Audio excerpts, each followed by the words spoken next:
दोस्तों, तो हम लेके आए हैं कि एक नई हमारे वो कि हौसलों की उड़ान विद चैंपियंस। और आज जिस खिलाड़ी के साथ हम जुड़ रहे हो, खिलाड़ी कोई आम नहीं, वो बहुत ख़ास हैं। उन्होंने अपनी ज़िंदगी में बहुत मेहनत की है, बहुत स्ट्रगल किया है, बहुत संघर्ष किया है। वो तब जाके इस पे पहुँचे हैं। अभी हम उनको लाइव करेंगे, शायद थोड़ा सा कनेक्शन की वजह से, तो बस वो अभी हमारे साथ फिर से लाइव हो जाएंगे। हम उन्हीं का इंतज़ार कर रहे हैं, उन्हीं का वेट कर रहे हैं।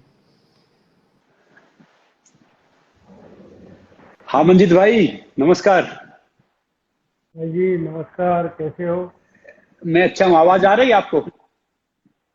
हाँ जी भाई जी, आ रही है आवाज एकदम बढ़िया। और बताओ कैसे हो? मैं अच्छा हूँ मंजित भाई, आप बताओ आप कैसे हैं? बस बढ़िया बढ़िया भाई साहब, एकदम अच्छे हैं। अच्छा मंजित भाई, ये बताओ कि जैसे आपके आने से पहले जब हम ये अनाउंस करते हैं तो ढेर सारे यूथ मैसेज करते हैं, ढेर सारे यूथ जानना चाहते हैं। तो आज हम आपसे पूछ रहे हैं, आपसे वो कर रहे हैं। वो तो आप सब अपने क्वेश्चन भेजते रहना, हम मंजित जी से सवाल पूछते रहेंगे। तो मैं आपसे पूछना चाह रहा हूँ मंजित भाई कि ये बताओ कि आपकी जर्नी आपने जैसे बिल्कुल एक फर्स्ट से अर्श तक कहाँ से स्टार्ट की, कैसे शुरुआत हुई? देखो, जो मेरे फादर थे उनको रेसलिंग का बहुत शौक था। वो हम्म। हमारे हरियाणा पुलिस में जॉब करते थे। और हम्म। मेरे जो परदादा जी थे वो भी रेसलिंग के शौक करते थे, दादाजी भी। हम्म। और फिर मेरे हम्म। फादर जी को भी रेसलिंग का शौक था। तो उन्होंने उन्नीस हम्म। सौ अट्ठानवे में जब छोटा सा था तो मेरे को गुरु हनुमान जी अखाड़े में छोड़ दिया था। तो हम्म। मैं वहाँ पे रेसलिंग रेसलिंग की मैंने। वहाँ पे गुरु हनुमान जी थे, माचिंग राव जी कोच थे हमारे, द्रोणाचार्य जी है जो। और अच्छा। चांदराम पहलवान, सीआरपीएफ डिप्टी कमांडेंट। तो हम्म। वो एक ओम पहलवान। तो वो सब मेरी प्रैक्टिस कराते थे। और ओके। मेरे जो काम भाई हैं सुरेंद्र कुमार जी, मेरे जो हम्म। गुरुजी थे रेसलिंग में, वो लेके गए थे वहाँ पे। तो 3-4 साल वहाँ पे मैंने रेसलिंग की। तो फिर कई कारण हो गए, चोट लगने के कारण मेरे नाक में सर्जरी हुई 2 बार। तो फिर रेसलिंग में वो बात नहीं रही। तो उसके बाद फिर डॉक्टरों ने मना कर दिया था कि रेसलिंग नहीं कर पाओगे। तो फिर मैं अपने गांव आ गया। गांव आते ही हमारे गांव में कबड्डी की टीम थी, ये मैं खेलने लगा। हम्म। और धीरे धीरे कितना शौक हो गया कबड्डी का कि मैंने सब कुछ हम्म। छोड़ दिया, मैं कबड्डी खेलने लगा। तो जब से ओके। अब तक कबड्डी खेल रहा हूँ। ओके। तो तो जो आपने आपने रेसलिंग किस साल की उम्र में स्टार्ट की? मैं लेकिन 12 साल का था। बारह हम्म। साल के आसपास था, मैं 8वीं क्लास में था। तो जब मैं हम्म। रेसलिंग करने चला गया। हाँ जी भाई। अच्छा। तो उसके बाद मैं वहाँ मैं रहा। फिर 2002 के लास्ट में मैं अखाड़े से आया था। फिर मैंने हाँ। 2003 में कबड्डी खेलना चालू किया। हाँ जी। जब आपने तो कबड्डी की उसके शुरुआत बाद की। फिर कबड्डी। हाँ ना, आप बताइए, आप बताइए, आप हाँ जी भाई। बताइए।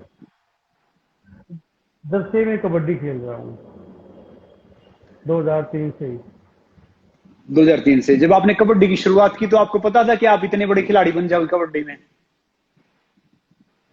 नहीं, मेरे को नहीं पता था। तो मेरे को तो ये भी नहीं पता था कि कबड्डी एशियन गेम भी में भी शामिल है और वर्ल्ड कप में भी। तो हमारे गांव के लोग खेलते थे, हमारे से जो सीनियर खिलाड़ी वो खेलते थे, तो उनके साथ देखते देखते मैं भी खेलने लग गया। तो जब धीरे धीरे हम स्कूलों में खेले, फिर आगे जूनियर नेशनल सीनियर नेशनल खेले, तो जब पता लगा था कि इंडिया कैंप भी लगते हैं, इंटरनेशनल टूर्नामेंट भी होते हैं। तो फिर एक टारगेट सा बना लिया मैंने कि 2010 का मैंने एशियन गेम खेलना है। क्योंकि मैं दो जूनियर खेला, फिर सब जूनियर, फिर जूनियर, फिर सीनियर खेला। तो मेरा टारगेट ये था पीक टाइम पे मैं 2010 का मैं इंटरनेशनल टूर्नामेंट खेलूँ। उससे पहले मैं इंटरनेशनल टूर्नामेंट खेल लिया था। और मेन फोकस, क्योंकि कबड्डी में सबसे बड़ा जो है वो एशियन गेम है और वर्ल्ड कप है। ओलंपिक में तो है नहीं कबड्डी। तो मैंने एक टारगेट हम्म। बना था। तो उसके बाद 2010 का एशियन गेम खेला। तो उससे पहले मैं कहीं नहीं जाता था, ओनली सुबह शाम प्रैक्टिस पे। कोई नहीं तो कोई रिलेटिव दोस्त को कहीं नहीं जाता था। बस वही था कि सोना खाना और प्रैक्टिस करनी, और बस यही काम था। तो आपके गांव में कबड्डी की टीम थी अच्छी? हाँ, कबड्डी की टीम थी, अच्छी थी, गांव में अच्छे खेलते थे। एक्चुअली में क्या, मेरे फादर हरियाणा पुलिस में थे, तो मैं भी उनके साथ ही रहते थे। मेरा जन्म तो हुआ था, जो मम्मी बताते, हम खरगोदा में रहते थे पहले, पापा जी की पोस्टिंग वहाँ थी। फिर ओके ओके। बहादुरगढ़ रहते, तो बहादुरगढ़ ही रहते थे। फिर गांव में मतलब इतना आना जाना नहीं था, फिर अखाड़े में चले गए। उसके बाद जब ये हुआ कि गांव में भी खेलते हैं, तो थोड़ा अप डाउन सा करने लगे, टच में रह गए, फिर वो खेलने लगे कबड्डी। तो ये बताओ कि आप कितने बहन भाई हो आप टोटल?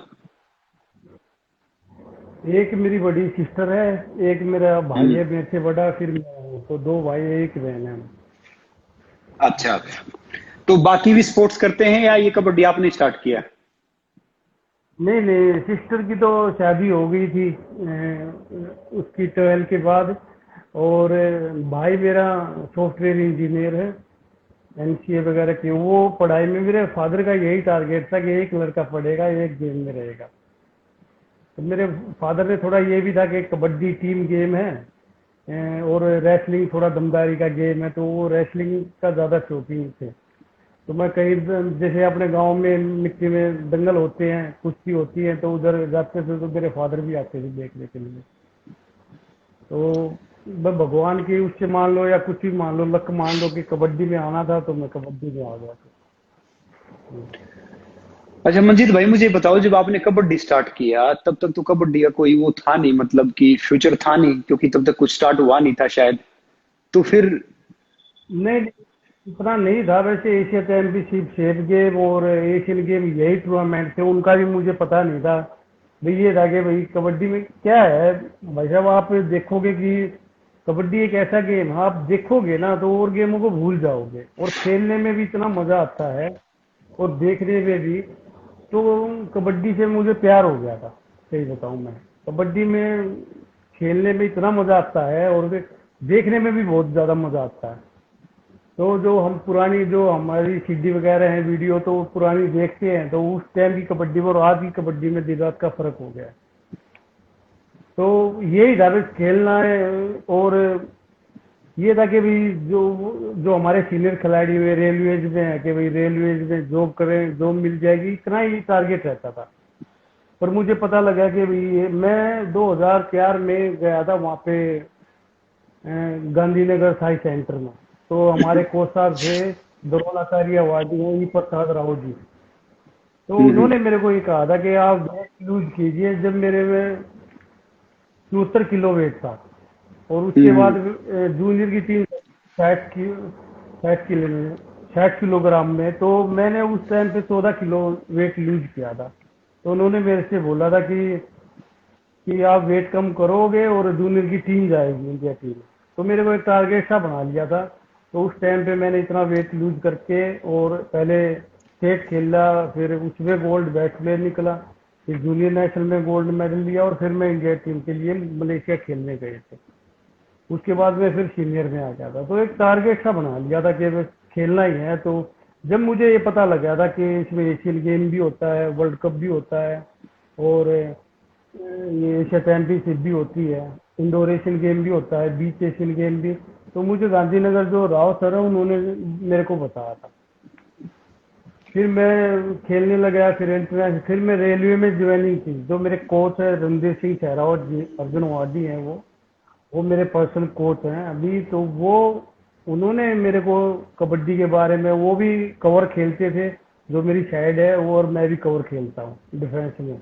तो उन्होंने मेरे का जो गेम में थोड़ा सुधार था वो किया। तो उसके बाद करते करते इंटरनेशनल भी हो गया, एशियन गेम भी हो गया, फिर 2014 का एशियन गेम भी हो गया, फिर 2015 में अर्जुन अवार्ड भी हो गया, लीग भी आ गई थी 2014 में। तो कंटिन्यू भी खेल ही रहे हैं। लीग अच्छा आने से देखो। ये हो गया कि लीग आने से अभी भी हम खेल रहे हैं। नहीं तो यही था कि 2 एशियन गेम अर्जुन अवार्ड होने के बाद के जो हमारे सीनियर खिलाड़ियों कबड्डी गेम छोड़ देते थे, तो जो वगैरह करते थे, लीग आने के कारण अभी भी हम खेल ही रहे हैं। तो मंजीत भाई देखो, ढेर सारे आपको क्वेश्चन भेज रहे हैं, उनमें कुछ पूछ रहे हैं कि आप ये बताओ, बाकी हम सारी बात बाद में पूछेंगे, आपका सुबह से शाम तक का शेड्यूल बताओ, नॉर्मली, लॉकडाउन का नहीं, मैं नॉर्मली। सुबह मैं 5 बजे उठ जाता हूँ। 5 से फिर 8:30-9 बजे तक हम प्रैक्टिस करते हैं, फिटनेस प्रैक्टिस करते हैं, कभी जिम कभी रनिंग वगैरह। और उसके बाद आके अपने वही डाइट लेते हैं, बादाम पीना, दूध, हम्म। तो शेक वगैरह पीते हैं। तो उसके बाद फिर खाना खा के हम सो जाते हैं दिन में, क्योंकि हम्म। रेस्ट भी उतना ही जरूरी है खिलाड़ी को। मेरा मानना है, ये मेरे कोच साहब ने बताया था, रणवीर सिंह सहरावत ने, हम्म। कि डाइट और प्रैक्टिस और रेस्ट और डिसिप्लिन, जब 4 चीज तो का कॉम्बिनेशन मिश्रण हो जाएगा, उसके बाद ही आप एक अच्छे खिलाड़ी बन सकते हैं। तो वो मैंने अपने अपने ये प्रिंसिपल बना दी थी अपनी लाइफ में कि ये 4 चीज हमें जरूरी है, वही मैंने रखी। तो यही है, दिन में सोना हो जाता है, सोने के बाद फिर ग्राउंड प्रैक्टिस करते हैं हम। तो 110 से 120 बच्चे खेलते हैं कबड्डी, तो कोच होते हैं। एक और बात बता दूं, अभी हमारे जैसे कि हमारे जो गांव में है, उधर कोई भी कोच नहीं है। जो हमारे सीनियर ओके। खिलाड़ी वो हमें खिलाते थे, और जो हम हैं हम अपने छोटों को खिलाते हैं। एक दूसरे को देखते देखते अच्छे बच्चे निकल रहे हैं। वाह। तो मतलब एक दिन में आप कुल मिला के कितने घंटे प्रैक्टिस कर लेते हैं? 5 घंटे, 6 घंटे, या कितना? ये मान लो 2.5 से 3 घंटे सुबह हो जाती है, और कम से कम 2.5-3 घंटे शाम को हो जाती है, क्योंकि वार्म अप भी होते हैं, फिर ग्राउंड प्रैक्टिस होती है। तो मिट्टी में हम प्रैक्टिस करते हैं, मैट भी है, पर जो मिट्टी में आप प्रैक्टिस करके मैट पे खेल सकते हो, मैट पे प्रैक्टिस करके मिट्टी में खेलना मुश्किल है। तो हम मिट्टी में खेलते हैं। तो सर्दी जब आती है, ठंड होती है, तो मैट पे खेलते हैं हॉल में। नहीं तो हम, तो कम से कम 2-2 घंटे प्रैक्टिस चल जाती है। ये। अच्छा ये बताओ मंजित भाई, एक पहले एक नोट ले लूं कि मान लो कि एक जो नॉर्मल बच्चे आपको देख रहे हैं, ढेर सारे गांव में भी देख रहे हैं जहां पे सुविधा नहीं है, उनको आप जितना बड़ा खिलाड़ी बनना है तो उन्हें क्या करना चाहिए? देखो, उनको मेन चीज ये है कि जो ये 4 चीज है, ये तो करनी ही है। सबसे पहले तो देखो, गुरु का आदर, माता हम्म। पिता का आदर, और फिर भगवान को याद करो, जिस भी वो भगवान को मानते हैं। और अपनी जो एक टारगेट बना लो कि वो मैंने वो हासिल करना है, उसी तरह की प्रैक्टिस करो आप। क्योंकि देखो, रेसलिंग में हमारे अच्छे दोस्त हैं, सुशील कुमार जी हैं, योगेश दत्त जी हैं, अभी ये बजरंग है, ये जूनियर हमारे से बड़ा अच्छा पहलवान है।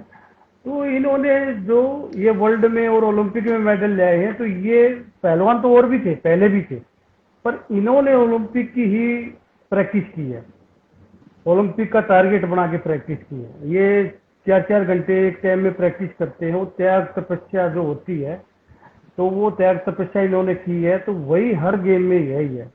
भगवान हरदम फल बाद में देता है, पहले त्याग मांगता है, कि हर चीज की एक प्रैक्टिस करके एक टाइम मांगता है। आप ये देखो, कोई भी खिलाड़ी होगा कि आपके इतनी जल्दी सक्सेसफुल नहीं होगा, वो धीरे धीरे होगा, क्योंकि भगवान भी उसकी मेहनत मांगता है। मेहनत करो, फल तो भगवान देगा। अच्छा तो मुझे ये बताओ आप कि आपने पहला टूर्नामेंट कब खेला? पहला टूर्नामेंट।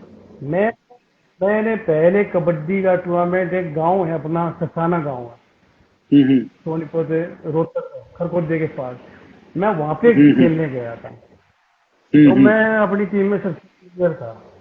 तो वो कह रहे थे वहां पे जसवीर और जसमेर, कई गांव की अच्छी अच्छी टीम है, जोगिंदर नरवाल रेडाना गांव से, नवीन कुमार, सब अच्छे अच्छे आए थे। तो मेरे को बोले जो हमारे सीनियर के, इनको आप टैकल कर लोगे? तो मैंने हम्म। जसवीर को और जसमेर को देखा था। तो मगर मैंने बोला, मगर हाँ मैं टैकल कर लूंगा, क्योंकि हम अखाड़े में रास्ता वगैरह उठक बैठक लगा के, तो वो जैसे कि उनकी हाइट कम थी और वजन कम था, तो मैंने कहा मैं इनको टैकल कर लूंगा। तो जब उसके बाद में उसमें हम सेमीफाइनल में हम हार गए थे, पर मैं बहुत अच्छा खेल रहा था वहाँ पे, तो मेरा हौसला सा थोड़ा बढ़ गया था। तो जो सीनियर खिलाड़ी हैं, उन्होंने भी मेरे को शाबाशी दी कि बहुत अच्छा खेला, ऐसे ही खेलता रहे। तो वो मेरा एक लोकल टूर्नामेंट से मैंने शुरुआत की थी, वो सुसाना गांव से थी। सुसाना गांव से। अच्छा आपने पहला अपना फिर इंटरनेशनल टूर्नामेंट कब खेला? इंटरनेशनल मैंने जूनियर में खेला था 2004 में। तो कहाँ खेला था वो? जूनियर मलेशिया में हुआ था वो। अच्छा, उसमें कैसा परफॉर्मेंस रहा मलेशिया आपका? उसमें अच्छा रहा। और यहाँ से मेन बात ये है कि उस टाइम पे मतलब कि इंडिया की टीम में ही जाना बड़ा मुश्किल हो जाता था, क्योंकि बहुत ज़्यादा खिलाड़ी थे। और अभी तो बहुत से टूर्नामेंट होने लगे। पहले क्या था, बहुत एक एक दो दो तीन तीन साल में एक टूर्नामेंट होता था इंटरनेशनल, तो सबका टारगेट वही रहता था, तो 12 में ही आना बड़ा मुश्किल हो जाता था। तो वो भी खेल ले, फिर उसके बाद इंडोर एशियन गेम खेल ले। तो ऐसे खेलते रहे कंटिन्यू। फिर तो मतलब कि एक सीनियर लेवल पे मैं बहुत ज़्यादा खेल रहा हूँ मैं 2004 से। और आज तक मैं सीनियर लेवल पे खेल रहा हूँ। मैं जूनियर एक बार खेल रहा हूँ स्कूलों में, 1 साल खेल रहा हूँ बस। उसके बाद मैं फिर सीनियर में आ गया था, तो कंटिन्यू सीनियर ही खेल रहा हूँ। 16 साल से मतलब सीनियर खेल रहे हैं, बड़ी बात है। तो ये बताइए ये कि आपकी जिंदगी में इंजरीज हुई आपको? हाँ, हुई है, कई बार ही हुई है। अभी भी पिछले 3-4 साल से तो नी में ही होने लग रही है। प्रो लीग में जब हम जाते हैं तो नी में हो जाती है। अभी लास्ट ईयर मेरे एल्बो में फ्रैक्चर हो गया था। तो अभी चोट भी लग जाती है, पर करे क्या उसमें, फिर उससे उभरना भी पड़ता है, क्योंकि इतनी प्रैक्टिस ही, उसकी देखभाल भी करनी पड़ती है। आपने, मैं बता दूं, मेरा जो शुरू में पैर में लगी थी, तो लिगामेंट वगैरह 80% डैमेज हो गया था मेरा। तो अपने डॉक्टर साहब है बॉम्बे में, उन्होंने बोला था कि आप नहीं खेल पाओगे। तो मैं जब जयपुर की टीम में था, अभिषेक बच्चन जी की टीम में, जी उनकी जी। टीम का कैप्टन था, तो मैंने उस टाइम पे ये बोला था, मगर मैं 10-15 दिन में इसको ठीक करके ले आऊंगा। तो जो अपने गांव की एक देसी जड़ी बूटी होती है, वो मैंने ले वगैरह किया। और हम्म। आप मानोगे कि मैं 15 दिन के अंदर में वापसी मैच पे आ गया था। तो डॉक्टर साहब वाह। बोल रहे थे कि अभी नाम तो मैं नहीं लूंगा, तो डॉक्टर साहब हम। बोल रहे थे आप खेल नहीं पाओगे सर्जरी के बिना। तो मैं फिर उसके अभिषेक सर ने भी मेरे को बोला कि सर्जरी करा लो। मैंने कहा सर मैंने अभी ये लीग खेलनी है। उसमें क्या था कि जब उस दो 5वें सीजन में 3 महीने की लीग चली थी, तो उसमें टाइम हम्म। था। उससे पहले हमारी 45 दिन की होती थी, उसके बाद 3 महीने की हुई। तो उसमें हमारे को टाइम था कि आज मैच एक है तो वो 5-6 दिन के बाद था। तो उसमें मेरे 2-3 ही मैच निकले थे, तो मैं फिर हम्म। वापसी की थी। तो हमारा होम ग्राउंड था, वहाँ हम 6 में से 4 मैच विनर रहे थे और 2 लूज रह गए थे। तो अच्छा प्रदर्शन था मेरा वहाँ पे, क्योंकि एक हम टारगेट था कि खेलना ही है। हमने देखा है आपने प्रो में काफी मतलब जब जब से कबड्डी, ये प्रो रेसलिंग, ये प्रो कबड्डी लीग स्टार्ट हुई है, तब से देखते हैं हम आपको कि क्या मतलब उसका जुनून है, क्या कुछ है। तो ये बताओ कि प्रो के आने के बाद कबड्डी की स्थिति कितनी सुधरी है? देखो, ये मैं अपनी फेडरेशन को, स्टार स्पोर्ट्स को थैंक्स बोलना चाहता हूँ, क्योंकि जो पहले कबड्डी थी वो गांव में, ग्रामीण गांव में ही थी ज्यादातर। क्या था कि जैसे कि हम 2010 में एशियन गेम खेल के आए, तो रिश्तेदार वगैरह, यार दोस्त और जो गांव के आदमी थे वही जानते थे कि एशियन गेम खेल का है, या कोई कबड्डी खिलाड़ी या कोच। और जब 2014 में जब हम लीग के एक एक सीजन हो गया था प्रो लीग का, उसके बाद जब हम खेल के आए, तो वहां पे स्वागत के लिए वो आदमी थे जो हम नहीं जानते थे। और एयरपोर्ट पे बहुत ज्यादा मात्रा में भीड़ थी, हर खिलाड़ी का स्वागत कर रहे थे। तो इतना फर्क आ गया था कि फर्स्ट सीजन से इतना फर्क आ गया था कि इतने लोग हमें जानने लगे थे। और आज मैच पे कबड्डी है, आज हर खिलाड़ी को जानते हैं कि ये अजय ठाकुर है, ये अनूप है, ये राकेश है, ये जसवीर है, ये प्रदीप नरवाल है, ये नवीन है, ये पवन सहरावत है। तो हर आदमी को जानते हैं। पहले क्या था कि बताना पड़ता था ये कबड्डी खिलाड़ी है, क्योंकि जो गांव में जो कबड्डी नहीं खेलते, क्योंकि टीवी पे तो आती नहीं थी, बहुत कम एशियन गेम वगैरह दिखाते थे। जो हमारे स्टार स्पोर्ट ने इतनी अच्छी तरीके से प्रो लीग कराई है कि आज मतलब छोटा छोटे बच्चे भी ये जानते हैं कि फलाना खिलाड़ी है ये। तो थोड़ी खुशी तो होती है कि कबड्डी आज इतनी ऊंची ऊंचाई पे चली गई। और खिलाड़ियों को अब जो पैसे वगैरह भी मिलने लगे, तो आज वो पहले तो टूर्नामेंट, लोकल टूर्नामेंट खेलते थे, आज हमारे खिलाड़ी कबड्डी के करोड़ों में खेल रहे हैं, तो खुशी की बात है। तो ये बताइए कि आप जब बिल्कुल नॉर्मल थे, अब आप बिल्कुल स्टार बन गए, तो आपकी जिंदगी में कितना फर्क आया है? क्या फर्क महसूस कर रहे हैं आप?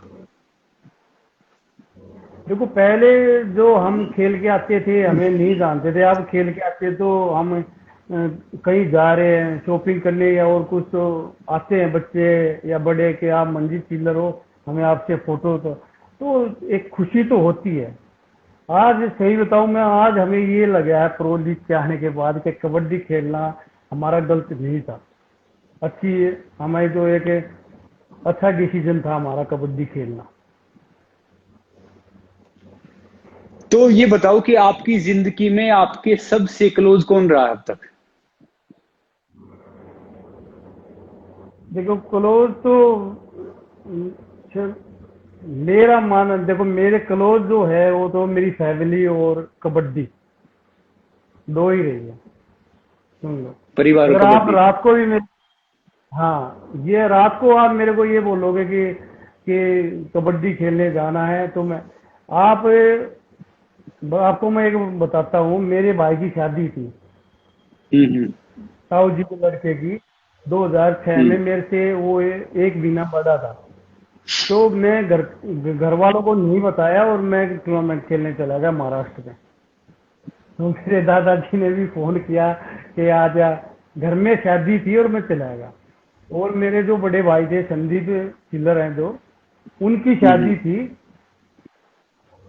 तो पहले दिन अपने जैसे होती है सगाई वगैरह होती है, तो हम डांस डूंस किया, तो अगले दिन मैं सुबह उठ के टूर्नामेंट खेलने चला गया था जिस दिन शादी थी। तो तो मतलब समझ इतना सकते हैं शौक कि था। मतलब कि आप इसके लिए मतलब कितना वो है, कितने आप इसके लिए मतलब कबड्डी के लिए कितना आप में दीवानगी है, प्यार है, समझ सकता हूं मैं। तो ये मान लो आप 2003 से और 2010 तक के, मैं कोई भी अपने रिलेटिव के घर भी नहीं गया, मैं कहीं शादी में ना कहीं नहीं गया, मैं सिर्फ ये था कि कबड्डी खेलनी है, लेकिन एशियन गेम का एक टारगेट था, बस मैं कहीं नहीं जाता था।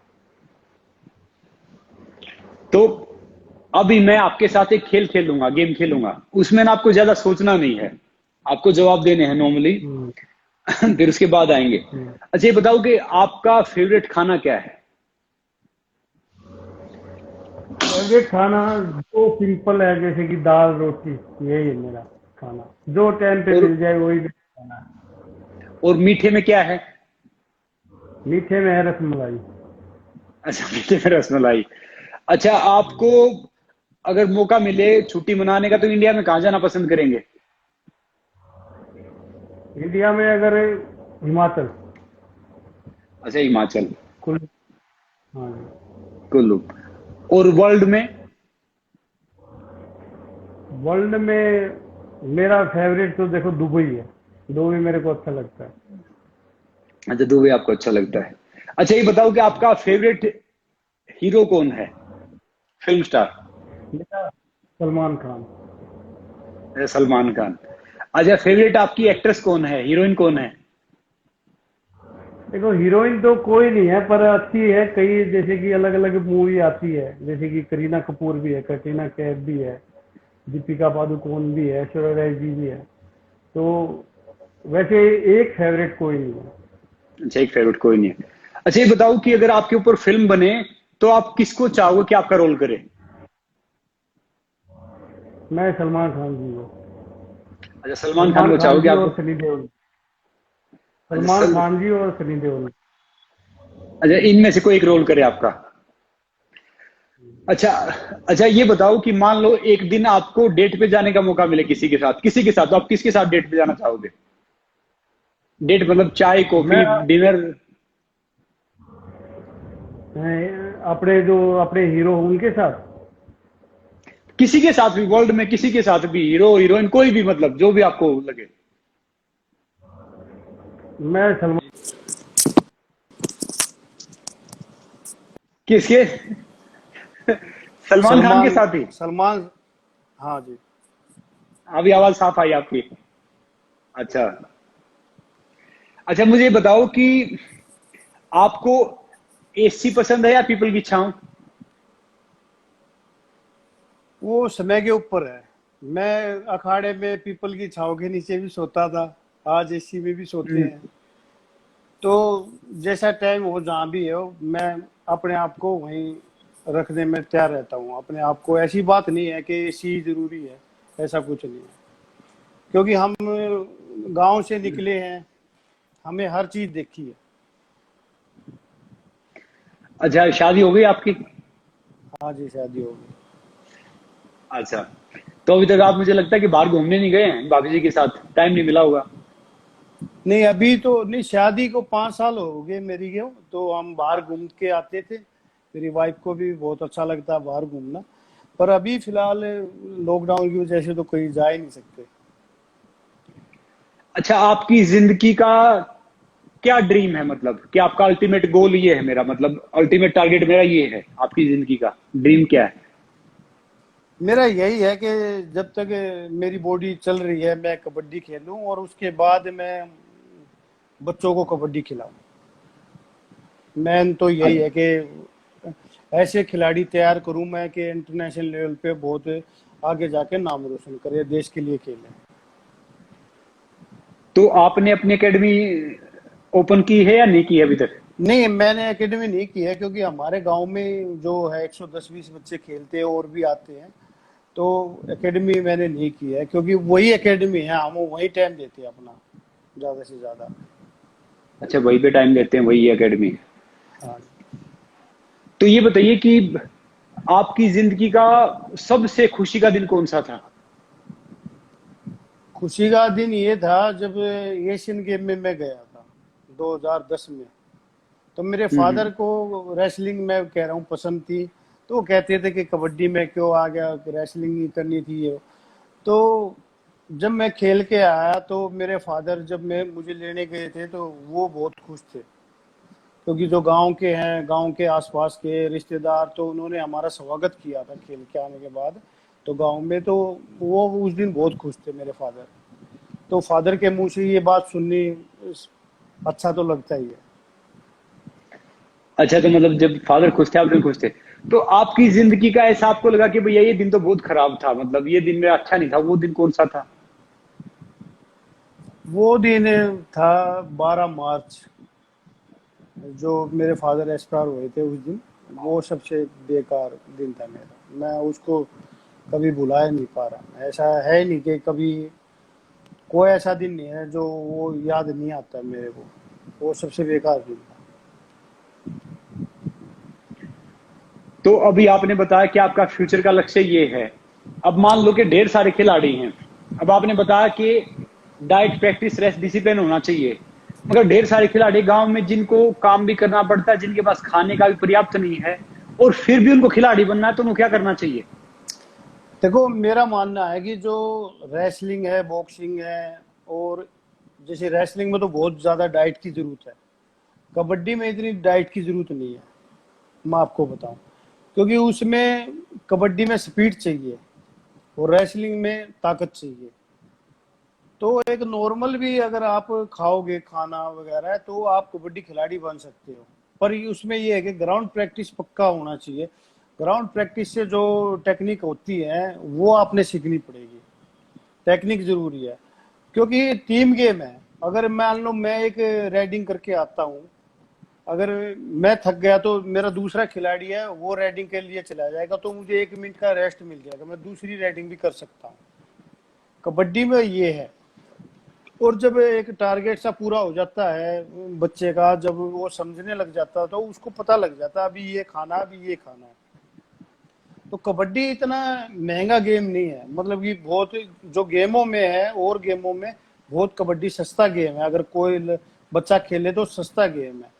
तो कहने का मतलब है, जो इतनी डाइट नहीं है या इतना वो नहीं है, तो बस यही है कि कहीं भी मिट्टी देखो और ग्राउंड बना सकते हो आप। तो मुझे बताओ कि अभी हम आपको कितने साल और कबड्डी के मैच पे देखेंगे? कितने साल का और आपका प्लान है अभी? देखो अभी तो मैं खेल रहा हूँ, और पिछली बार भी चोट लगी थी, उससे पीछे भी। तो अब की बार ये टारगेट है, क्योंकि एक तो फ्री है, कहीं जा नहीं सकते, फिटनेस। अब की बार अगर लीग होगी तो बहुत अच्छा खेलेंगे। नेशनल वगैरह मैंने अभी खेलना बंद कर दिया है 2 साल से। नेशनल इंटरनेशनल में नहीं खेल रहा। तो अभी मैं सिर्फ लीग खेल रहा हूँ।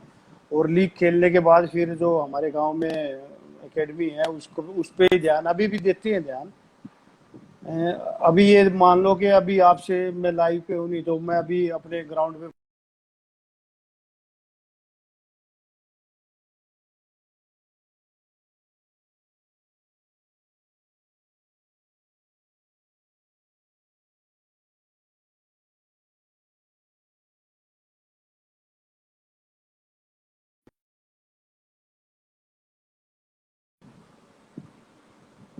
हेलो, हाँ जी भाई।